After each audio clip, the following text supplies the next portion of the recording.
It was Lamar Jackson leaving yesterday in the Ravens' loss to the Cleveland Browns. Credit to Tyler Huntley and the Browns. They showed resilience. They made it interesting. They almost came back, forced overtime, could have won the game.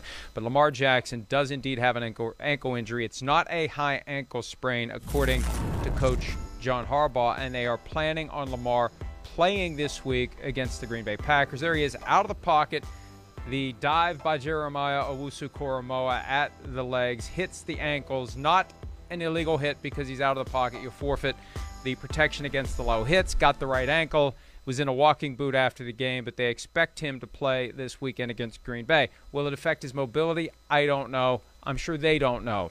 But Lamar Jackson, the 2019 MVP, gives the Ravens much greater chance of winning in a game that they're going to need after losing on Sunday, and they've now lost 2 in a row, and things are getting a little bit tenuous for the Baltimore Ravens, and they don't have an easy stretch run, Shireen. Isn't it amazing, Mike, that as much as Lamar Jackson runs and as good of a runner as he is, he's never missed a game for injury. Now, he's missed it for illness. We know that. He sat out the 2019 season finale, regular season finale, when they'd already clinched everything and didn't need him to play in that game. But just for pure injury, he hasn't missed a game for injury. So this will be the first time he's going to try to play through something like an ankle that surely will affect his mobility, you would think. And as you said, they probably don't know yet just how much that's going to affect him. But what he's good at is running around. But he's in a huge slump now, Mike. For whatever reason, these last 4 games, he hasn't been good. 3 touchdowns, 6 interceptions, 14 sacks, 167 rushing yards, and no touchdowns. Biggest slump of his career. We don't expect that out of Lamar Jackson, and now he's got to deal with an ankle injury on top of that. And his contract situation unresolved primarily because he doesn't have an agent and he doesn't have the time, or he isn't putting in the time or the focus to try to engage with the Ravens. I think the Ravens would like to get him signed to a new contract.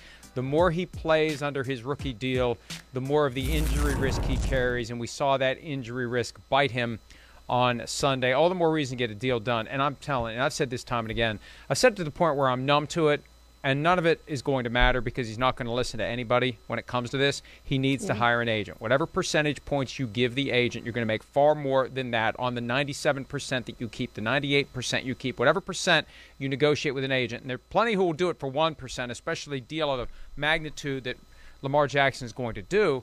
But that 98, 99% that an agent is going to get for you is a hell of a lot more than the 100 you're going to get for yourself, especially if you get yourself injured before you ever get that long-term deal. So they need to get that done. And it's amazing to me that no one can talk sense into Lamar Jackson to do what needs to be done to protect him against injury. But he's probably still in that mindset, that younger guy, and I was the same way. You think you're going to be able to do these things forever. You think you're impervious to it. Oh, I'm going to be fine. I'm going to be fine. I don't know. Maybe yesterday's scare is the kind of thing that gets him to finally get it done. Hi, I'm Mike Tirico, and thanks for watching. Make sure to hit subscribe for the latest news and highlights from NBC Sports.